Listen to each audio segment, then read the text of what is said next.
আপনারা কি ভাবছেন যে মুসলমানরাই এবং খ্রিস্টানরাই আমাদের শ্রীকৃষ্ণ শ্রীরামকে নিয়ে কটূক্তি করেছে, কলঙ্ক লাগানোর চেষ্টা করেছে, দুর্নাম করেছে, অপপ্রচার করেছে? আপনাদের এমন মনে হয়, তাই না? তো আপনাদের চোখের সামনে থেকে একটা অন্ধকার রূপী পর্দাকে আমি সরাচ্ছি, যেটা আপনারা কখনো কল্পনা করতে পারবেন না। দেখুন, এটা হচ্ছে শিব পুরাণ। তো এই শিব পুরাণে শ্রীকৃষ্ণ শ্রীরাম এবং বিষ্ণুদেবকে নিয়ে এত নোংরা কথা লেখা রয়েছে, এত নোংরা কথা লেখা রয়েছে যে তার 1% মুসলমান কিংবা খ্রিস্টানরা কিন্তু বলে না। তাহলে আপনারা চিন্তা করুন যে পুরাণের মধ্যে এমন কি লেখা রয়েছে যার 1% এখন মুসলমানরা বলতে পারেনি। মানে এত খারাপ কথা লেখা রয়েছে বিষ্ণু এবং শ্রীরাম এবং শ্রীকৃষ্ণ সম্পর্কে, যে আপনারা কখনো কল্পনা করতে পারবেন না। আপনারা ভাবছেন যে এটাও সম্ভব। দেখুন, এটা আমার মুখের কথা নয়। দেখুন, নবভারত পাবলিশার্সের আচার্য শ্রী পঞ্চানন তর্করত্ন কর্তৃক সম্পাদিত পুস্তক, খুব অথেন্টিক পুস্তক এটা। তো এই শিব পুরাণে দেখুন কি লেখা রয়েছে। আমি কেন আপনাদেরকে বারবার বলি যে পুরাণকে ত্যাগ করুন, পুরাণকে ত্যাগ করুন, বেদের ছায়াতলে আসুন, কেন আপনাদেরকে বলি আপনারা এই প্রমাণ থেকে বুঝতে পারবেন। দেখুন, এখানে ধর্মসংহিতা, শিব পুরাণের ধর্মসংহিতাতে 9ম অধ্যায়ের 51 নম্বর শ্লোক থেকে আপনাদেরকে পড়ে শোনাচ্ছি। দেখুন, ভগবান বিষ্ণু পুরাকালে প্রজাপতি ছিলেন। তিনি দারুণ যুদ্ধে দৈত্য প্রধান ভাতৃগণকে নিহত করিয়া তাহাদিগের স্ত্রী সকল অপহরণ পূর্বক পাতালে গমন করিয়াছিলেন ও তথায় তাহাদিগের সহিত বিহার করিয়া নিরতিশয় প্রীতি লাভ করেছিলেন। দেখুন, এর মানেটা কি দাঁড়ালো? দেখুন, ভগবান বিষ্ণু পুরাকালে তিনি প্রজাপতি ছিলেন। তিনি দৈত্য প্রধান ভাতৃগণকে হত্যা করে তাদের স্ত্রী সকলকে অপহরণ করে, ভালো করে লক্ষ্য করুন, অপহরণ করে তাদেরকে নিয়ে পাতালে চলে গেলেন। পাতালে গিয়ে তাদের সঙ্গে নোংরামি করলেন। নোংরামি করে তিনি প্রীতি লাভ করেছেন। প্রথমে ভগবান বিষ্ণুর চরিত্রে লাঞ্ছনা লাগালো শিব পুরাণের মাধ্যমে। তারপরে দেখুন কি বলছেন। এবার দেখুন ভগবান রাম সম্পর্কে কি বলছে। দেখুন, অনন্তরিণী ত্রেতা যুগে রামরূপ ধারণ করিয়া জানকীকে ভার্যারূপে পরিগ্রহ করিয়াছিলেন, কিন্তু তাহার অধিককাল সহবাস না হয় ইহার ইন্দ্রিয়গণ তৃপ্তি লাভ করিতে পারে নাই। স্বয়ং ও ধন সম্পত্তি ও পুত্র সম্পত্তিতে তৃপ্তি লাভ করেন নাই। সেই কারণে কলিযুগে মথুরা নগরে, এইবার দেখুন বলছে কি যে রাম রূপে জন্মগ্রহণ করেন। ওই বিষ্ণুই রাম রূপে ত্রেতা যুগে তিনি জন্মগ্রহণ করেন। তো ত্রেতা যুগে জন্মগ্রহণ করে তিনি সীতা দেবীকে বিবাহ করেন, করে তার যে বনবাস হয়ে যায়, এই কারণে তিনি দীর্ঘদিন যাবৎ তিনি সহবাস করতে না পারায়, দেখুন শ্রীরামকে কতটা কলঙ্কিত করছে। দেখুন, যাকে মর্যাদা পুরুষোত্তম শ্রীরামচন্দ্র বলা হচ্ছে, জিতেন্দ্রীয় শ্রীরামচন্দ্র বলা হচ্ছে, তাকে বলা হচ্ছে তিনি দীর্ঘকাল সহবাস না করতে পারায় তার ইন্দ্রিয় সকল তৃপ্তি পায়নি।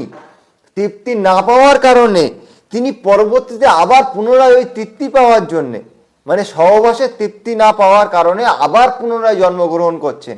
কোথায়? দেখুন এখানে লিখছে, সেই কারণে কলিযুগে মথুরা নগরে বসুদেবের ঔরসে ও দেবকীর গর্ভে পুনরায় জন্মগ্রহণ করিয়া বাল্যাবস্থাতেই গোপ কন্যাগণের সহিত বন মধ্যে বিহার করত। তাহাদিগের গর্ভে 10 লক্ষ পুত্র উৎপাদন করিয়াছিলেন। দেখুন, ভগবান শ্রীরাম তিনি দীর্ঘকাল সহবাস করতে না পারায় জানকীর সঙ্গে, মানে সীতা দেবীর সঙ্গে তার ইন্দ্রিয় তৃপ্তি পায়নি। এই জন্য তিনি আবার জন্মগ্রহণ করছে কোথায়? কলিযুগে। দেখুন, এই পুরাণের লেখক কত মহামূর্খ। দেখুন, শ্রীকৃষ্ণের জন্ম হয় দাপর যুগে, সেইটাও তার জানা নেই। এখানে লিখছে কি কলিযুগে। তো কলিযুগে তিনি মথুরা নগরে বসুদেবের ঔরসে দেবকীর গর্ভে তিনি জন্মগ্রহণ করলেন শ্রীকৃষ্ণ রূপে। জন্মগ্রহণ করে বাল্যাবস্থাতেই গোপ কন্যাগণের সহিত, মানে গোপ কন্যাগণ মানে যেখানে আর কি ওই যারা ঘোষ ছিল, যারা গরু চড়াতেন, তাদের কন্যা বা তাদের স্ত্রীগণ যারা ছিল তাদের সঙ্গে তিনি ওই বাল্যাবস্থাতেই তাদেরকে গর্ভবতী করে তাদের তাদের গর্ভ থেকে 10 লক্ষ সন্তানের উৎপাদন করেছিল। চিন্তা করুন, শ্রীকৃষ্ণ নাকি বাল্যাবস্থাতেই যে যারা গোপালন করতেন তাদের স্ত্রী, তাদের সন্তান, তাদের আর কি কন্যা সন্তানদের গর্ভবতী করে 10 লক্ষ সন্তান উৎপাদন করেছিলেন কে?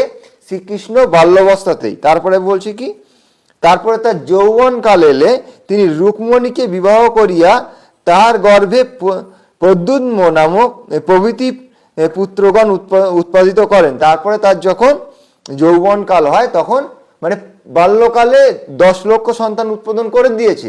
এইবার যৌবন কালে রুক্মণীকে বিবাহ করেন। তারপরে দেখুন, তারপরে বলছে তথাপি তাহার ইন্দ্রিয়গণ পরিতৃপ্ত হয় নাই। বলছে তারপরেও এই 10 লক্ষ সন্তান দিয়ে এবং রুক্মণীকে বিবাহ করার পরেও তার ইন্দ্রিয় তৃপ্তি পায়নি। তো তৃপ্তি পায়নি বলে তিনি কি করলেন?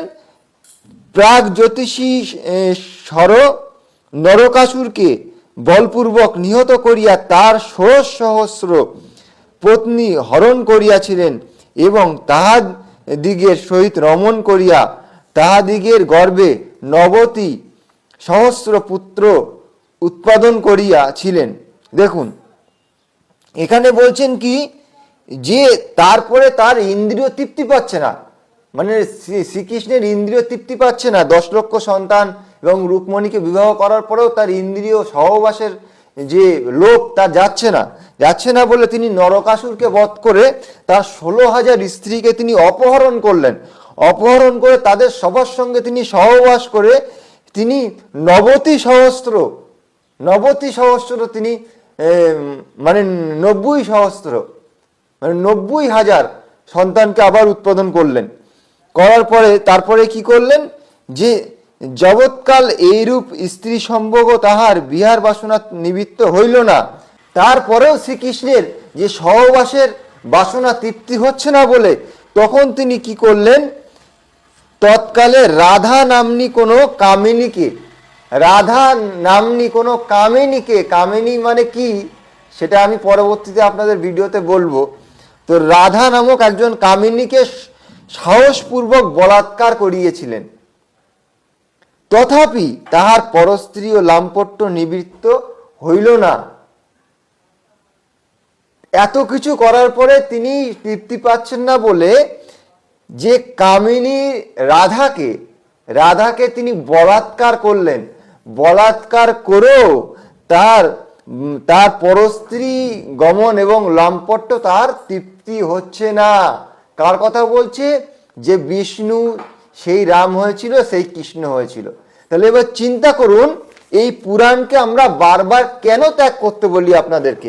এ অসভ্য লোকদের লেখা, এ কোনো ধর্মগ্রন্থ নয়, এই সনাতন ধর্মের গ্রন্থ নয়। আমাদের ঋষি মহর্ষি, আমাদের মহাপুরুষদেরকে অপমান করা হয়েছে দায়িত্ব নিয়ে। এগুলোকে পরিত্যাগ করা আমাদের পরম কর্তব্য, আর বেদের ছায়াতলে আসা আমাদের পরম কর্তব্য। এই জন্যে মহর্ষি দয়ানন্দ সরস্বতীজি বারবার বলছে যে পুরাণে যেসব লেখক রয়েছে এরা আমাদের ধর্মকে বিনষ্ট করেছে, এদের কারণেই আমাদের সনাতন ধর্ম বিনষ্ট হয়েছে। এই জন্য পুরাণকে ত্যাগ করুন আর বেদের ছায়াতলে আসুন। বেদই আমাদের ধর্মের মূল। এবার বিচার আপনাদের কাছে।